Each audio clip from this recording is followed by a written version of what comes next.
بسم اللہ الرحمن الرحیم۔ حضور صلی اللہ علیہ وسلم کا ارشاد ہے کہ مسلمان وہ ہے جس کے ہاتھ اور جس کی زبان سے دوسرے مسلمان محفوظ رہیں، دوسرے انسان محفوظ رہیں۔ یہ بھی عبادت میں شامل ہے۔ ہم نے صرف نماز، روزہ، زکوٰۃ، حج کو عبادت شمار کیا ہے، لیکن ایسی بات نہیں ہے۔ حضور صلی اللہ علیہ وسلم کے فرمان کے مطابق اگر ہم چلتے ہیں، زندگی گزارتے ہیں، کوئی بھی کام کرتے ہیں جس میں حضور صلی اللہ علیہ وسلم کی اطاعت ہو، فرما برداری ہو، تو وہ بھی عبادت میں شمار ہے۔ اگر ہم اپنی زبان سے، اپنے ہاتھ سے کسی مسلمان کو تکلیف پہنچاتے ہیں، رنج پہنچاتے ہیں، دکھ دیتے ہیں، تو یہ گناہ کبیرہ ہے اور حرام ہے۔ جس طرح سے شراب پینا حرام ہے، شراب حرام ہے، جوا حرام ہے، سود کھانا حرام ہے، اسی طرح سے کسی مسلمان کو، کسی انسان کو تکلیف دینا، دکھ پہنچانا، یہ بھی گناہ کبیرہ اور حرام ہے۔ اس لیے اس سے بچنے کی کوشش کرنا ہے۔ عام طور پر آج کے دور میں ہر انسان کے پاس گاڑی ہے، اور گاڑی کی وجہ سے جتنی تکلیفیں انسان کو آج پہنچ رہی ہے وہ شاید کسی اور وجہ سے پہنچتی ہو۔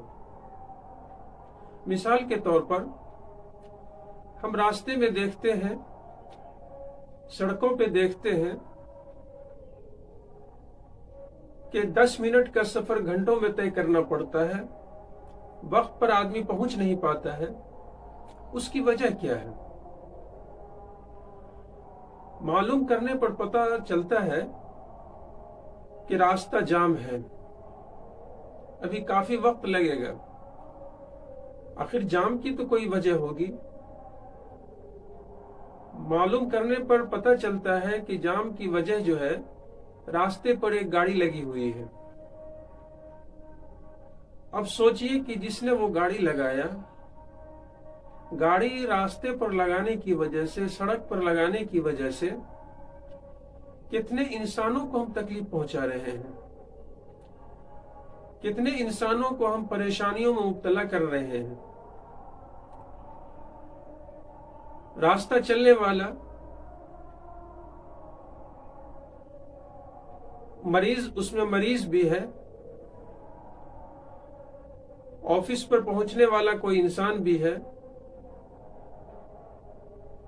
کوئی اور کسی ضروری کام سے جا رہا ہے جس کو وقت پر پہنچنا ہے، لیکن راستے پر ہماری گاڑی لگانے کی وجہ سے راستہ جام ہو گیا، گاڑی آگے بڑھ نہیں رہی ہے، نہ مریض ہاسپٹل وقت پر پہنچ سکتا ہے، نہ وقت پر اس کا علاج ہو سکتا ہے، کسی کے مقدمہ کی تاریخ ہو، وہ وقت پر نہیں پہنچ سکتا ہے۔ آخر اس میں جو ان لوگوں کا حرج ہوگا، نقصان ہوگا، اس کے ذمہ دار کون ہوں گے؟ وقت پر علاج نہ ہونے کی وجہ سے، وقت پر دوا نہ ملنے کی وجہ سے اس مریض انسان کی جان بھی جا سکتی ہے۔ اگر خدا نخواستہ اس انسان کی موت ہو جاتی ہے تو آخر اس کے ذمہ دار کون ہوں گے؟ اس کے ذمہ دار ہم ہی ہوں گے جس نے گاڑی راستے پر لگایا ہے۔ میرے ذہن میں ایک بات آ جاتی ہے کہ سرکاری زمین ہے، سڑک ہے، اگر ہم نے اس پر گاڑی لگا دیا تو کیا نقصان پہنچایا؟ صرف یہ بات سمجھ لیتے ہیں کہ ٹریفک رول کی خلاف ورزی ہوئی ہے۔ ٹریفک رول کے خلاف ورزی کے ساتھ ساتھ اسلام کے خلاف ورزی بھی ہو رہی ہے، کہ اسلام نے اس سے منع کیا ہے کہ کسی کو تکلیف نہیں پہنچانا ہے۔ تو تکلیف صرف زبان سے ہی نہیں پہنچا سکتے ہیں ہم، بلکہ ہم اپنے جسم کے کسی حصے سے بھی تکلیف پہنچا سکتے ہیں، قول سے، فعل سے، کردار سے، ہر طرح سے ہم تکلیف پہنچا سکتے ہیں۔ اس لیے تکلیف پہنچانے سے بچنے کی کوشش کرنی ہے۔ راستہ چھوٹا ہوتا ہے۔ ہمارے گھر کے پاس دوسرے انسان کا بھی گھر ہے، دوسرے لوگ بھی وہاں پر رہتے ہیں، لیکن بہت ساری جگہوں پر ہم نے دیکھا ہے کہ راستہ چھوٹا ہے، تنگ گلی ہے، لیکن اپنے گھر کے سامنے اسی راستے پر گاڑی کھڑی کر دیتے ہیں۔ لیکن ہمارا جو پڑوسی ہے، چاہے وہ کسی بھی مذہب کا ماننے والا ہو، اس سے بحث نہیں ہے انسان وہ، لیکن ہماری گاڑی لگانے کی وجہ سے اس انسان کو کتنی تکلیفیں ہو رہی ہیں، اور ہم یہ سمجھتے ہیں کہ ہم اپنے گھر کے سامنے گاڑی لگائے ہیں، کسی دوسرے کے گھر کے سامنے تو گاڑی نہیں لگائے ہیں، اس سے کیا نقصان ہو سکتا ہے؟ ہم نے کیا اسلام کے خلاف کام کیا ہے؟ گھر آپ کا ہے لیکن راستہ سبھی کے لیے ہے وہ، تو راستے پر ہم جب گاڑی لگاتے ہیں تو ہمارا جو پڑوسی ہے، ایک تو ایسے ہی ہے کہ کسی انسان کو ہم تکلیف نہیں پہنچائیں، کسی مسلمان کو تکلیف نہیں پہنچائیں، یہ حرام اور گناہ کبیرہ ہے، اور ساتھ ساتھ وہ جو ہمارا پڑوسی ہے، اور پڑوسی کے حقوق ایسے ہی بہت زیادہ ہیں، اور ہمارے عمل کی وجہ سے، فعل کی وجہ سے، گاڑی لگانے کی وجہ سے اس انسان کو تکلیف پہنچ رہی ہے۔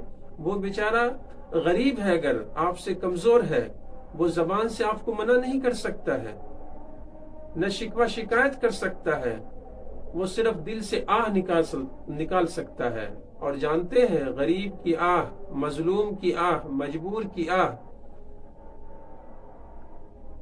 اللہ کے یہاں ڈائریکٹ پہنچتی ہے، اور اس آہ کی وجہ سے، اس کے دل سے جو آہ نکلی ہے تکلیف کی وجہ سے، مصیبت کی وجہ سے، پریشانی کی وجہ سے، ہماری ہلاکت کا ذریعہ بن سکتا ہے،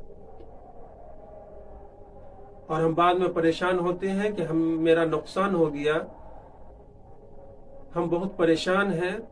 اس پر ہم نے کبھی توجہ نہیں دیا، کبھی غور نہیں کیا کہ ہم جو اپنے پڑوسی کو تکلیف پہنچاتے ہیں، گھر کے سامنے گاڑی لگا دیتے ہیں، تنگ گلی ہے، راستہ چھوٹا ہے، اس سے بہت سارے لوگ گزرتے ہیں، اور ہم یہ گمان میں رہتے ہیں کہ گاڑی تو میرے گھر کے سامنے ہے، لیکن آنے جانے والے کو ہم تکلیف پہنچا رہے ہیں۔ وہ بیچارہ مجبور، آپ کو کچھ کہہ نہیں سکتا ہے، لیکن جو اس کے دل سے آہ نکلی ہے، اسی آہ کا اثر ہے کہ آپ پریشان ہیں، آپ کے کاروبار میں نقصان ہو رہا ہے۔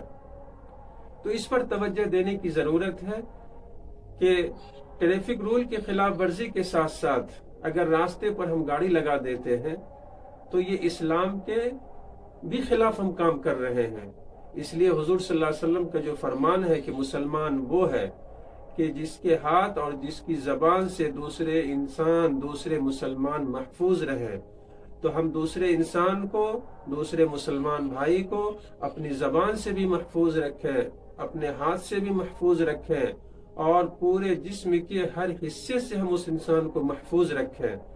تو صرف نماز روزے کا نام عبادت نہیں ہے، بلکہ عبادت میں یہ چیز بھی شامل ہے اگر ہم کسی کو تکلیف پہنچانے سے رک جاتے ہیں، اور خاص کر جو ابھی ہم نے گاڑی کی مثال اس لیے دی ہے کہ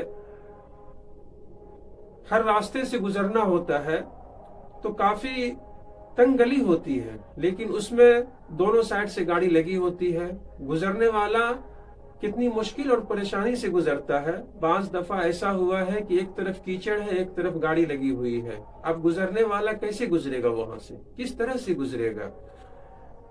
ظاہر سی بات ہے کہ اسی کیچڑ ہو کر کے گزرنا پڑے گا اس کو، اس کے پاؤں میں گندگی لگے گی، ناپاک ہو سکتا ہے وہ انسان۔ لیکن گاڑی لگانے والا یہ گمان کرتا ہے کہ ہم نے اپنے گھر کے سامنے گاڑی لگائی ہے، اور یہاں سے کون سی بڑی گاڑی گزرتی ہے کہ اگر ہم نے گاڑی لگا بھی دیا تو کسی کو کیا نقصان پہنچ سکتا ہے؟ لیکن نقصان پہنچ رہا ہے، اپنے آپ کو بھی آپ نقصان پہنچا رہے ہیں، اور اسلام کے خلاف کر کے اپنی زندگی کو بھی مصیبت میں ڈال رہے ہیں۔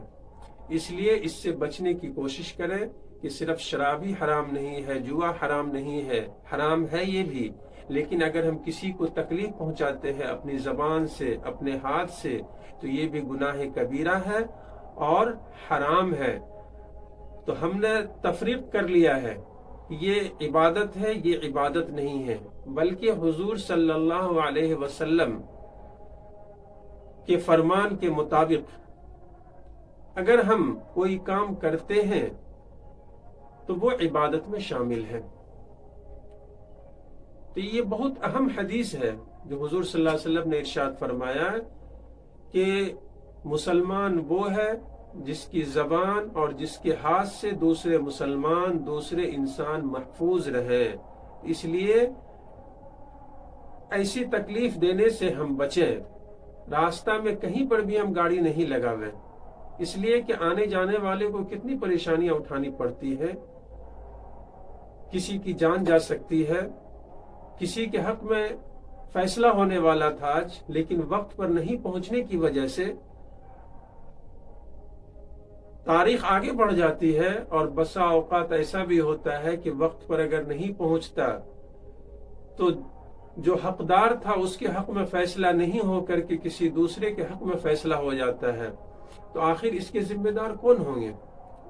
اتنے سارے لوگوں کا جو نقصان ہو رہا ہے، تو آخر اس کے ذمہ دار وہی ہے جس نے راستہ کو جام کیا اور جس کی گاڑی لگانے کی وجہ سے راستہ جام ہو گیا اور نہ گاڑی آگے نہیں جا پا رہی ہے اور لوگ 10 منٹ کا راستہ گھنٹوں میں طے کرنے پر مجبور ہیں.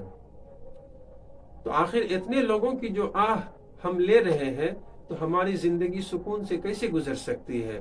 اس لیے خاص کر اس پر ہم کو دھیان دینا ہے کہ ہماری جان سے، ہمارے جسم کے کسی حصے سے بھی کسی انسان کو تکلیف نہیں پہنچے. اللہ تعالیٰ اس پر عمل کرنے کی توفیق عطا فرمائے.